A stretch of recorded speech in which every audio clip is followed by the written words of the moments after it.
So Dennis, I want to continue with some of the insights about your life I got from reading your book, Ironing Money, and your journey through alcoholism. And so, you write in the book that, you finally got meaning and purpose that replaced the need to drink. In your case, it was religion and working with others. So tell us about kind of this moment, and then what it means for us helping other veterans, struggling to find meaning and purpose.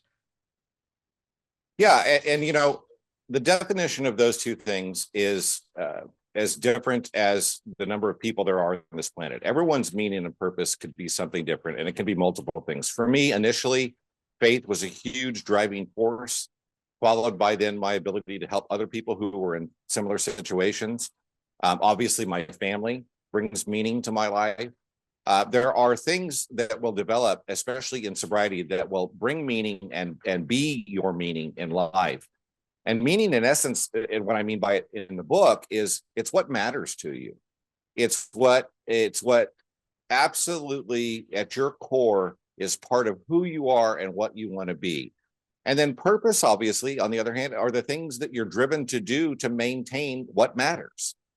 And so your purpose winds up being, in my case, being participatory in my faith and in my local church and community. And of course, in providing treatment and care in our facilities and through the various other channels we have.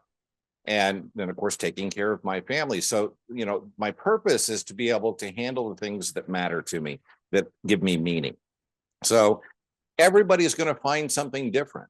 For our veterans, and for a lot of them, they have, for one reason or another, in their addiction or because of their addiction, stayed away from veterans organizations.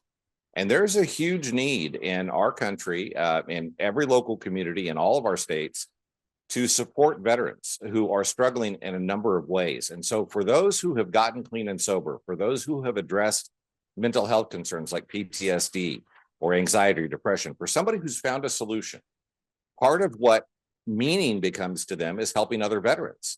And their purpose then is finding ways in order to do that. And again, it can be civic organizations, it can be faith-based organizations.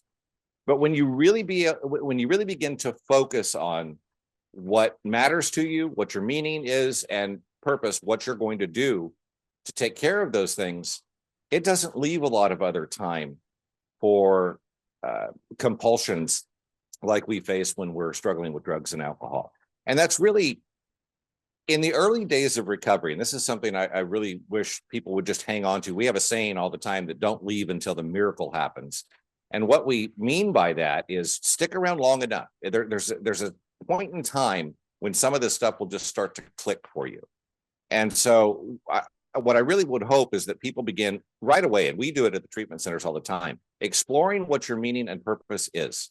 What do you want it to be? And that can evolve, it can change. This is not something that you have to set and keep for the rest of your life, but it gives you a goal to start working towards. And you'd be surprised to see how many people have tremendous success in recovery earlier on, and sometimes after the first stint in rehab, when they have really kind of focused in on their meaning and purpose and went to work in a civic or a community way right out the gate from leaving the treatment facility. It goes a long ways. Those are great insights. Thanks so much, Dennis.